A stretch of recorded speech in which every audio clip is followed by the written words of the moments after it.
You know that feeling when you do something as a kid and then years later you look back on it and you're like, oh, that's what was going on.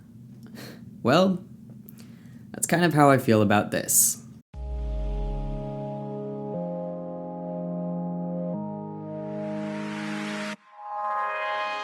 Hey everyone, it's Jeff. I hope you're doing well. Today is going to be kind of a 2-in-1 video.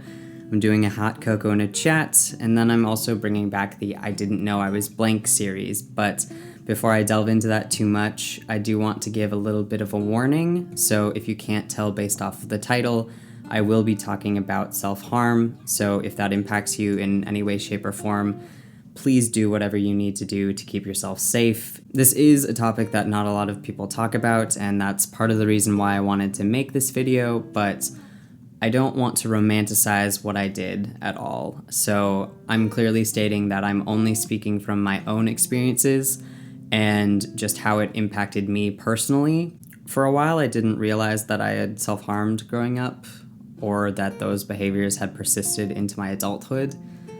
The first memory that I have of ever doing anything, I was in 6th grade. I was 12 years old, and I remember that any time that I got a test back and I'd gotten something wrong on the test, I would slam my head on the desk or on a wall, because it was a way for me to kind of control how I was feeling, because I was upset with myself, and I felt like I needed to be punished because I had messed up, I had done something wrong. This behavior persisted and continued through high school for me. When I was in sports, in soccer, if I missed a pass, I would punch my thigh, essentially. I would slam my fist into my thigh in the same spot over and over again. And then for hockey, if I missed a shot or if I missed a pass, or if I did something that I deemed wrong, I would take my hockey stick and I would slam it against my helmet. If I ever made a mistake, I wasn't perfect, and in my head, I felt like I needed to be. And so I expressed my anger towards myself for messing up by literally physically abusing myself. Because most talks about self-harm are so heavily based around cutting, I didn't realize or recognize that what I was doing was also a form of self-harm. Quite literally, self-harm is any time that you are harming yourself. It's in the name, and that can present itself through alcohol or drug use, or when you physically abuse yourself, when you emotionally abuse yourself. Any time that you are harming yourself, you are self-harming. I think another reason why I maybe had trouble acknowledging the fact that I self-harmed growing up was the stigma around those who self-harmed. Like, I wanted to distance myself away from that in some way, shape, or form, because I didn't want to acknowledge that that was maybe a problem for me. Like, I didn't want to acknowledge the fact that I had difficulty expressing anger, and that the only way that I knew of expressing anger was towards myself, and that's a whole nother level of, I guess, difficulty in navigating. If you do these things, I don't think that you're a bad person. In fact, in a lot of ways, I think that it kind of just makes you human.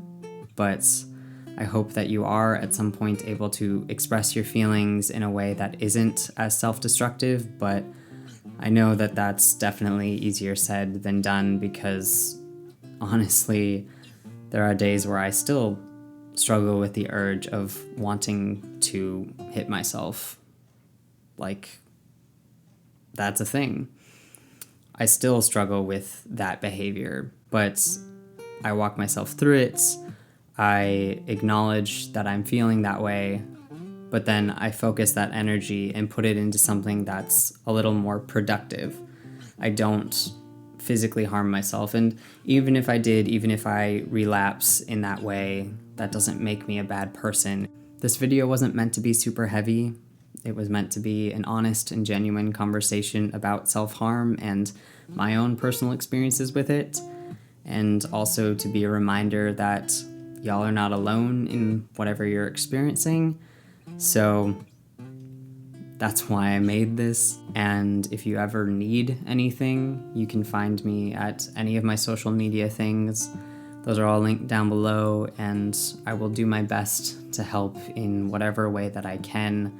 So That option is available if you need it, and please, please always remember that you are valid, you are loved, and I hope you all have a wonderful weekend. I'll be seeing you on Monday. Bye. Thanks for checking out my video. You can click anywhere if you don't know where to go. I hope that you enjoyed the show.